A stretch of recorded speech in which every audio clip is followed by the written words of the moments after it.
Segunda parte de Retas Brasil, Rabino Shmuel, sétima parte da Parashá Shlach Lecha Bamidbar, Números, capítulo 15, a partir do versículo 27. Então aqui vamos abordar hoje três atos que observar e cumprir eles equivale a cumprir todo o resto, toda a Torá. Idolatria, Shabbat e a mitzvah de Tzitzit para os filhos de Israel. Então diz aqui, se uma pessoa transgride involuntariamente ou inconscientemente o pecado ligado à idolatria, sua expiação será oferecer uma cabra dentro do seu primeiro ano de vida para oferenda de expiação. Em demais pecados pode optar cabra ou ovelha, aqui é só cabra. E assim o sacerdote irá expiar aquela alma porque ele transgrediu inconscientemente e será perdoado a ele. Ambos, o cidadão e o peregrino, terão a mesma regra para a expiação de atos involuntários. Porém, aquela alma que fará a transgressão de idolatria de propósito, queira sendo um cidadão, um descendente de Abraão, Isaac e Jacó, ou um peregrino convertido, está desprezando a Deus. Literalmente aqui está a palavra Giduf, que ele fala aqui, é a blasfêmia, está blasfemando a Deus. E aquela alma será extirpada de dentro do seu povo, porque a palavra do Eterno ele desprezou, e sua ordem ele transgrediu. Extirpada será aquela alma por seu pecado. Enquanto o seu pecado estiver nela, o Urashi explica que duas coisas. Ela desprezou a palavra de Deus, aquela palavra que foi diretamente para cada um, porque os dois primeiros mandamentos, eu sou o Eterno teu Deus e não terás outro Deus além de mim, cada israelita ouviu sozinho no Sinai, e todas as almas judaicas estavam ali. Quem estava em corpo estava ouvindo fisicamente, quem não tinha nascido, sua alma estava lá. Então, sem intermediários, Deus lhe ordenou, não tem outro Deus, ele teve. Então, a sua alma será extirpada da sua raiz, do seu povo, desde que não fizesse chuvá. Mas se ela fez um arrependimento e se arrependeu, então não será extirpada. Assim o Rashi interpreta. Enquanto o pecado estiver nela, enquanto o seu estado de espírito estiver assim desligado de Deus, blasfemando ele no pensamento, sua alma será extirpada. Ele tem como reparar isso a partir do arrependimento. Agora vem o mandamento do Shabat. Estavam os filhos de Israel no deserto. Volta aqui no tempo. Segundo o Shabat, depois da outorga da Torá em Sinai. Primeiro Shabat, depois de Sinai, o povo cumpriu. E o segundo mandamento, o segundo Shabat que eles tinham a oportunidade de cumprir, eu não sei se foi depois de Sinai ou até antes, porque Shabat pode ser que foi ordenado antes, mas de qualquer maneira, no deserto cumpriram somente um Shabat que todo o povo cumpriu. E logo no segundo Shabat, começaram as pessoas a profanar o Shabat. E o primeiro deles foi um homem que foi encontrado juntando madeiras para lenha no dia do Shabat. Aliás, juntando lenha, não diz qual foi sua intenção. E as pessoas encontraram ele, protestaram e falaram para ele, reverteram ele, proibido juntar madeira, isso aqui é uma pena de morte, é uma transgressão do Shabat, e ele continuou colhendo, mostrando que é proposital o seu ato. Então aproximaram-lhe a Moshe e a Aaron e aos sábios juízes, e eles prenderam ele, sabiam que era a pena de morte, não sabiam qual era a pena de morte. E o Eterno disse a Moshe, esse homem deverá ser morto ou apedrejado, fora do acampamento. Então toda a congregação tirou ele fora do acampamento e esmagaram ele com pedras, e ele morreu como o Eterno ordenou a Moshe. Praticamente, apedrejamento é a punição de esmagamento. Similar hoje a um acidente de carro, digamos assim. E o Talmud diz que mesmo quem, hoje que não tem tribunal, que a pessoa não pense que não há punição. Se a pessoa realmente não se arrepende dos seus atos e deve a Deus uma punição, acabará tendo, em algum momento, poderá ter dado para ele bastante tempo, poderá ele ser absolvido por ser inconsciente, por ser pouco informado, mas se ele realmente estaria devendo no tribunal, então também perante Deus ele está numa punição semelhante.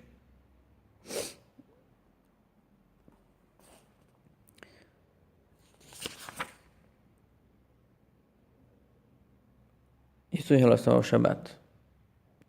O Rebbe tem uma interpretação que fala sobre isso, que esse homem aqui sabia que eles não sabiam o detalhe da lei, qual é a pena de morte. Então o Rebbe interpreta de uma maneira extraordinária que mostra o amor a cada judeu, que esse judeu na verdade não queria transgredir por transgredir. Ele sabia que as funções proibidas no Shabat são proibidas. A proibição extrema acontece quando a pessoa faz um ato produtivo. Por exemplo, junta lenha para fazer o fogo. Mas aqui a intenção dele, o Rebbe diz que foi, no pensamento dele, foi simplesmente causar uma situação para que os juízes realmente descubram esse detalhe da lei que não estava claro ainda. Qual é a pena de morte para quem está escrito no Shabat? E acabava que os juízes julgam de acordo com o que eles veem, com os olhos físicos. Ele transgrediu, ele foi advertido, ele fez, tinha 2 testemunhas visuais, mas perante Deus está claro que esse homem na verdade não era perverso. Ele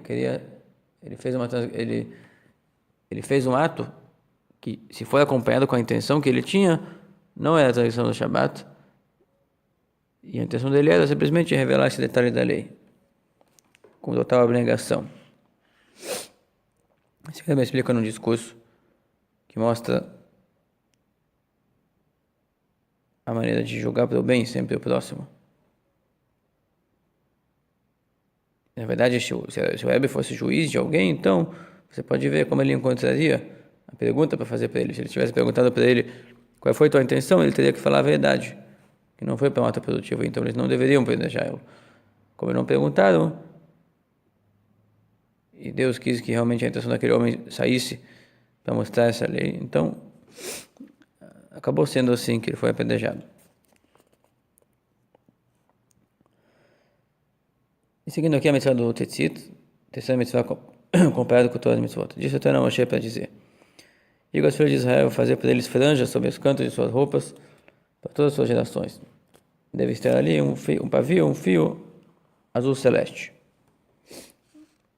tingido com o sangue especial de um crustáceo. Um peixe, um crustáceo, que tem o sangue azul escuro ou azul celeste, e com ele tem que se tingir.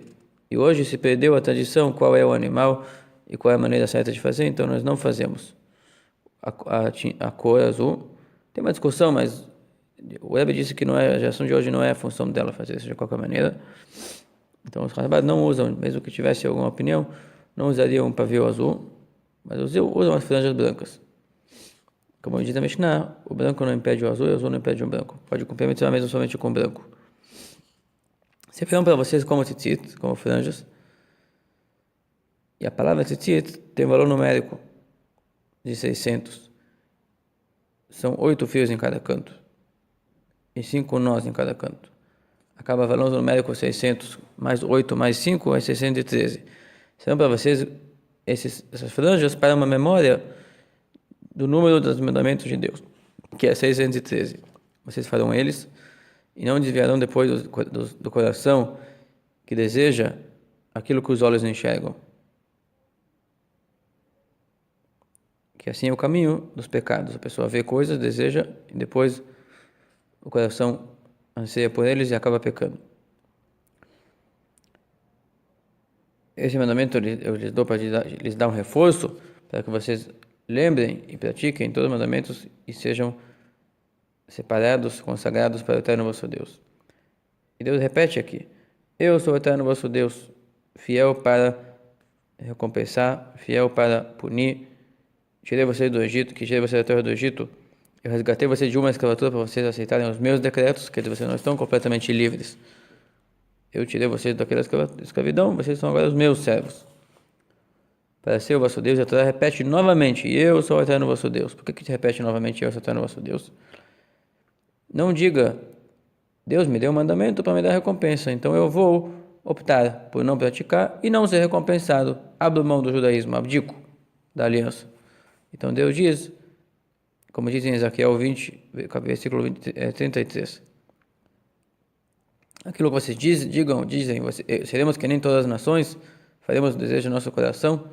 Saibam que eu vou reinar sobre vocês, nem que seja com braço forte. Por isso repete aqui que nós não temos escape.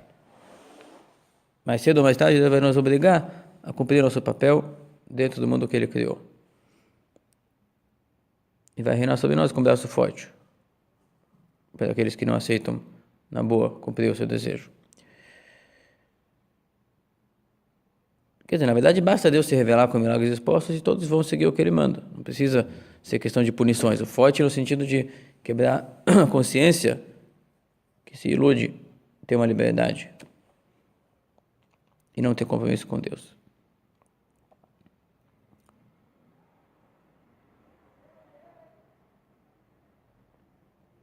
E esse mandamento pesa tanto, esse mandamento pesa como Shabat, como todos os mandamentos. O Shabat, como todos os mandamentos, isso aqui também, tzitzit. Então é um grande mérito usar o tzitzit todos os dias para o filho de Israel. E cumprindo isso, é comparado como se tivesse feito todos os mandamentos. E tem mais alusões aqui, 4 cantos em relação aos 4 cantos da terra, que Deus diz que vai nos juntar dos 4 cantos da terra.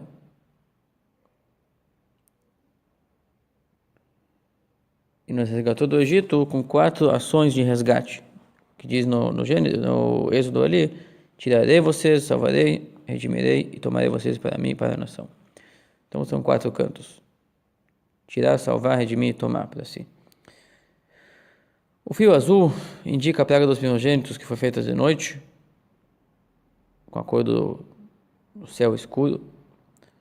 E os 8 fios representam os 8 dias que Israel demoraram desde começar a viagem do Egito até sair do mar, que eram 8 dias de viagem. Até aqui a porção desse sábado, 7ª parte para Shlach Lecha.